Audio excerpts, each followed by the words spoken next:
Barakatu.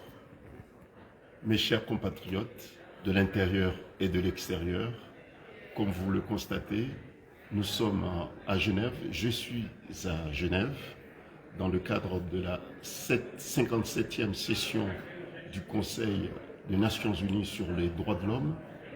Le cas des Comores sera examiné initialement, en tout cas l'examen du cas des Comores était prévu initialement aujourd'hui.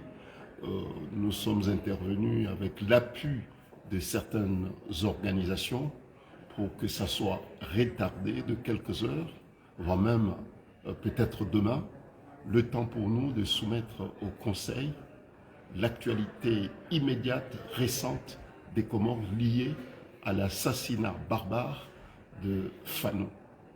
Tout le monde est au courant que par décision prise hier, le parquet de Moroni aux Comores a décidé, a surpris tout le monde, a choqué tout le monde pour avoir pris une décision honteuse de classer sans suite l'enquête soi-disant qui a été ouverte suite à l'assassinat de ce jeune homme. Bon, l'enquête qui a été ouverte, c'était une enquête pour recherche des causes du décès du jeune homme. Jusqu'à maintenant, personne ne sait, du moins de façon officielle, claire et ferme, les causes, les circonstances du décès de ce jeune homme. Je tenais absolument, pour avoir été en Afrique de l'Est et puis en Afrique de l'Ouest, par rapport à cette affaire, à Genève la semaine dernière, je suis revenu à Genève aujourd'hui parce que je savais que le cas des Comores allait être examiné aujourd'hui. Bien sûr que le gouvernement comorien est venu ici à Genève pour présenter un dossier exceptionnel, comme quoi les droits de l'homme sont respectés aux Comores, comme quoi les observations des Nations Unies sur les droits de l'homme, les insuffisances relevées, les graves insuffisances relevées, les tortures qui ont été constatées, qui ont été relevées, établies dans le rapport de l'envoyé spécial des Nations Unies sur la torture, comme quoi les Comores ont fait le nécessaire et que le Comore est en très bonne voie et que l'état de droit est rétabli, la démocratie est en marche et que tout est respecté.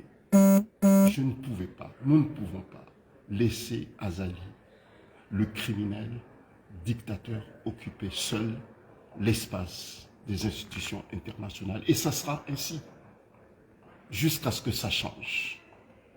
Jusqu'à ce que ça change. Le travail de l'opposition, le travail des organisations de la société civile, c'est de constater de façon objective et puis alerter, exiger à ce que ça change.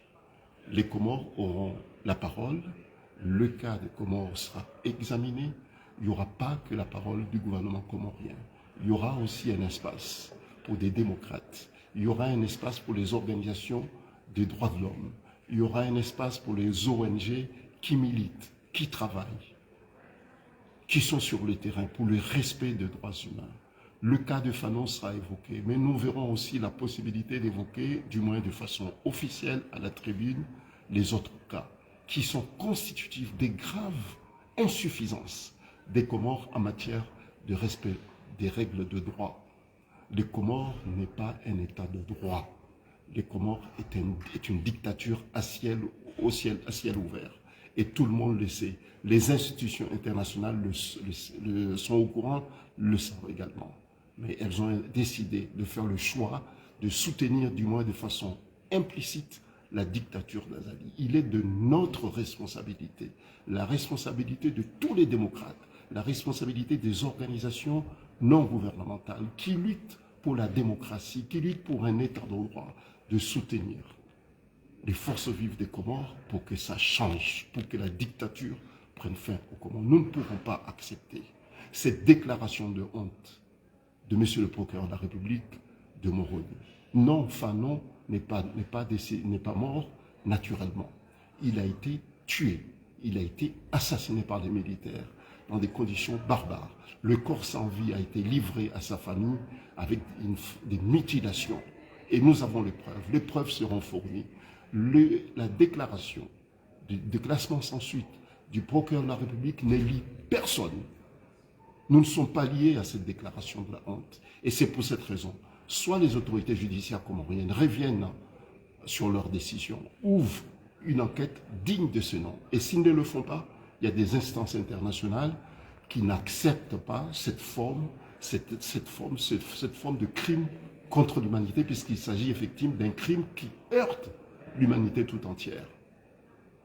Nous assumerons notre responsabilité et cette affaire sera soumise partout où cela sera possible.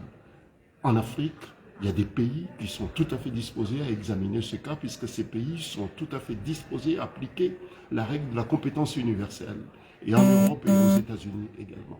Nous irons partout pour que cette affaire ne soit pas enterrée. Donc, c'est une erreur, c'est une faute grave commise par le procureur de la République de Moroni pour avoir, dans un premier temps, fait une déclaration et puis hier classé ce dossier sans la moindre enquête digne de ce nom. Vive la solidarité internationale, vive l'humanisme international également.